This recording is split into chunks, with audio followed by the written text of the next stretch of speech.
बदबख्त कारून इस्लामी दुनिया का एक ऐसा नाम जिसे अल्लाह रब्बुल इज्जत ने इतनी ज्यादा दौलत से नवाजा था कि दुनिया में आज तक इसके जितनी दौलत से किसी और को नहीं नवाजा। लेकिन ये बदबख्त अपनी दौलत में इस तरह लालची और पागल हुआ कि अल्लाह के पैगंबर मूसा अलैहिस्सलाम पर बदकारी का इल्जाम लगा बैठा, जिसके बाद अल्लाह रब्बुल इज्जत ने इसका इबरतनाक अंजाम किया। आज का ये वीडियो बदबख्त कारून के बारे में है, जो आपके लिए बहुत जरूरी है, इसलिए इस वीडियो को पूरा देखें। कारून बनी इसराइल का वो शख्स था जिसके खजाने की कुंजियां 300 ऊंटों और खच्चरों पर लादी जाती थीं और हर कुंजी चमड़े की होती थी, जो एक खजाने की चाबी थी। पूरी तारीख में कारून से ज्यादा दौलत और शोहरत शायद ही किसी को अता की गई हो। कारून हजरत मूसा अलैहिस्सलाम का चचेरा भाई था और वो निहायत ही हसीन और खूबसूरत आदमी थी। इसी वजह से बनी इसराइल और बाकी लोग उसे मुनव्वर कहा करते थे। अपनी जवानी में कारून सबसे नेक और बिखलाक लोगों में शुमार किया जाता था और तौरेत का एक बहुत बड़ा आलमे दीन भी था, क्योंकि उसकी परवरिश मूसा अलैहिस्सलाम के साय में हुई थी। वो इस किताब की अच्छी मालूमात भी रखता था और इसकी आवाज भी काफी अच्छी थी और वो खूबसूरत अंदाज में तौरेत की तिलावत किया करता था, इसलिए लोग उसका बहुत ही अदब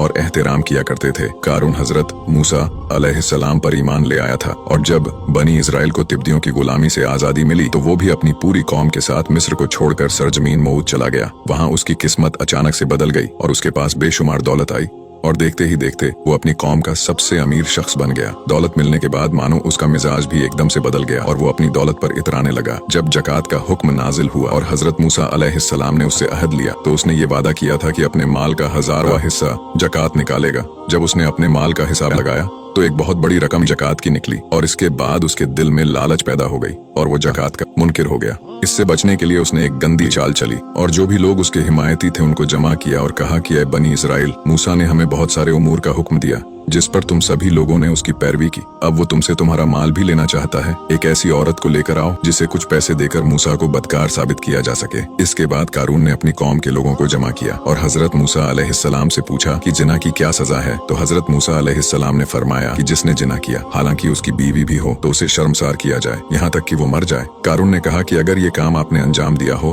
तब भी। तो मूसा अलैहिस्सलाम ने कहा कि हाँ, अगर ऐसे काम को मैंने भी अंजाम दिया हो तो भी यही हुक्म है। कारून ने कहा कि बनी इजराइल ये गुमान करते हैं कि आपने खुला फाहिशा औरत से जिना किया है। तो हजरत मूसा अलैहिस्सलाम ने फरमाया कि उस औरत को मेरे सामने लाओ। लिहाजा उस औरत को बुलाया गया तो आपने उस औरत से फरमाया कि ऐ औरत, उस अल्लाह की कसम जिसने बनी इजराइल के लिए दरिया को फाड़ दिया और सलामती के साथ दरिया से पार कराकर फिरौन से निजात दी, सच कह दे की बात क्या है। हजरत मूसा का जलाल देखकर औरत सहम गई और कांपने लगी और उसने सारे मजमे के सामने साफ साफ कह दिया कि ऐ अल्लाह के नबी, मुझे कारून ने दौलत देकर आप पर तोहमत लगाने को आमादा किया है। तो उसी समय मूसा अलैहिस्सलाम सजदा शुक्र में गिर पड़े और सजदे में ये दुआ मांगी कि ऐ अल्लाह, कारून पर अपना कहरो गजब नाजिल फरमा दे। इसके बाद जो लोग कारून के साथ थे वो उससे जुदा हो गए। इसके बाद मूसा अलैहिस्सलाम ने अल्लाह के हुक्म से जमीन को हुक्म दिया तो जमीन फट गई और कारून और उसके पैरोकार उसमें धंसने लगे और देखते ही देखते कारून अपने पूरे खजाने और घर के साथ उस जमीन में धंस गया और ताक़यामत तक कारून और उसका खजाना लोगों के लिए इबरत का निशान बन गए। जब ये जमीन में धंस गए तो जमीन दोबारा जैसी थी वैसी हो गई। वीडियो अच्छा लगा हो तो इसे लाइक जरूर करें और हमें फॉलो करके हमारा हौसला बढ़ाइए और ऐसे ही इस्लामिक वीडियोस के लिए हमें फॉलो करना ना भूलें।